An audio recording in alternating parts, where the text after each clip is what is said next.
Trudy Mason sitting in for Aaron for one final day before Aaron returns next week. Lot of business news, a lot of economic news today, starting with the unemployment numbers that came out this morning. It seems that Canada did lose some jobs last month, but the unemployment rate did not change. Here to brief us on this and more is Amanda Lang, CTV News' chief financial correspondent. Hi, Amanda. Hi, Trudy. How are you? Just fine.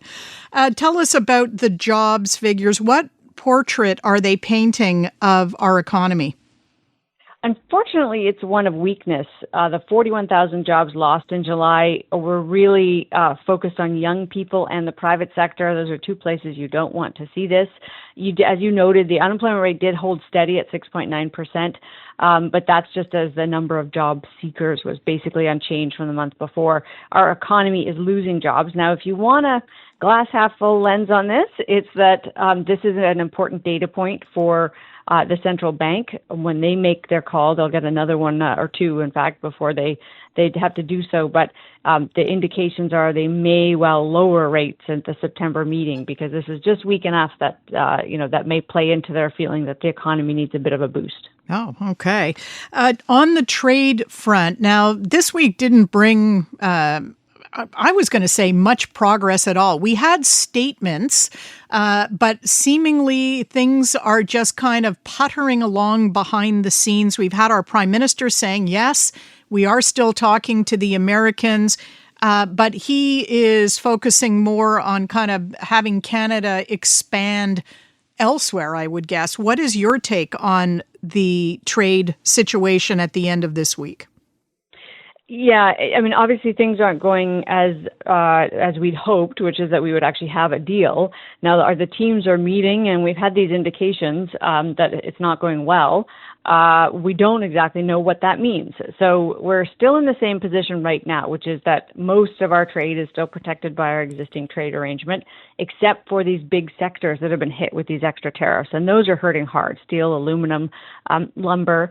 And the question I'm going to be asking is, how much of that big trade agreement that's so far protecting all the other industries is up for grabs? In other words, are we going to find ourselves with it ripped up and in its place in short order tariffs across the board, which would be a very different scenario for the Canadian economy than what we've been dealing with so far. So even if we get lower tariffs on the big ticket things like steel and aluminum, if across the board we have new tariffs of 10%, where currently we have zero, we'll have to do a bit of a rethink about what our economy looks like. We also this week had a couple of cabinet ministers in Mexico for talks with that government. There's, rumors that maybe the prime minister would travel there as well at some point or another. Is that a hopeful front? I mean, I think it's a good thing. We, of course, have trade with Mexico as well, but more importantly, we need to keep the relationship and keep a united front on the negotiations with the U.S. because a divide and conquer mentality doesn't work well. We have seen this in the past, and in fact, Canada kind of threw Mexico under the bus at one point, saying, "Well, we'll just go do a bilateral with the U.S. if we need to." It's probably not the right approach. We have an integrated system, especially in things like auto, but in other networks as well, and we shouldn't toss it without trying to get to a good agreement. So there's lots of things we could be doing with Mexico, and by the way, things like border security mean we have to be meeting with them quite closely because that's also a big source of concern for the U.S., right? And we share concerns on that front about things like drugs and illegal immigration, and Mexico is a big source of some of that for us. It does seem to me, too, that with so many Canadians still, I don't think the Buy Canada movement is as strong as it was earlier this year, but you still have many Canadians trying to avoid buying American products. I think people are increasingly turning to Mexico, particularly for produce, and thinking, I am going to choose this over the U.S. Any hope of any type of an expansion on that front, to your mind? We've had talk on this front for a long time, that you could try to do kind of a direct trading with Mexico.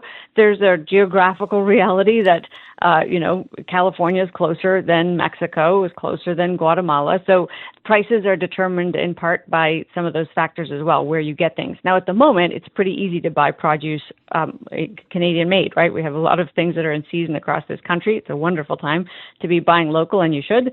It's harder to do in February. So people will be tested. I mean, I think the Buy Canadian has been great because it's maybe stopped us from being unthinking at the store, and we actually look at labels and we think about where it's from, and that's a good thing to do. Why not support your neighbor who's in business rather than somebody who lives in another country?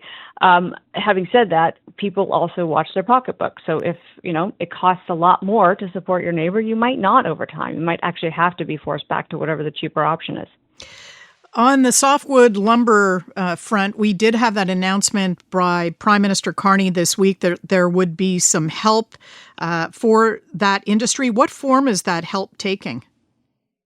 $1.2 billion in supports, and it's going to be a range of things that will include, $700 million in supports for the companies themselves, $500 million in sort of grants and other kind of contributions to help the industry with their workers. So that can be retraining. It can be, trying to help displaced workers. The trouble with softwood, of course, is it's been in the crosshairs of U.S. trade for decades and decades. And we all know we've had this ongoing fight. The other thing the Prime Minister said that's quite hopeful is that as they have in other sectors, they're going to really focus on procurement. We should be buying Canadian lumber, and we should be, if we need to be processing it more here in order to make it ready for construction in Canada, we should be doing that. And that's something the government's also doing, and that's a really positive step. You're right, Amanda, about this softwood issue being decades old. I remember the original shakes and shingles. Remember that back in the day when that was the major trade complication for quite a while with the U.S. Looking ahead to next week, anything key on your radar? Well, we'll be watching for developments on trade, of course. This is the big one. And one thing that's on my radar, of course, is just keeping an eye on what's happening at the Federal Reserve. If there's any shift we've obviously already seen one replacement on the board. Chairman Powell needs to stick around, but there's always concerns about the fight between him and Trump. And we've seen the markets rattled lately by what Trump has to say about, his central bank, but also about whether you can trust their own labor statistics. And all of that is very, very complicating for people who are trying to make investments. Amanda Lang, always a pleasure to speak to you. Great to talk. Amanda Lang, CTV News Chief Financial Correspondent.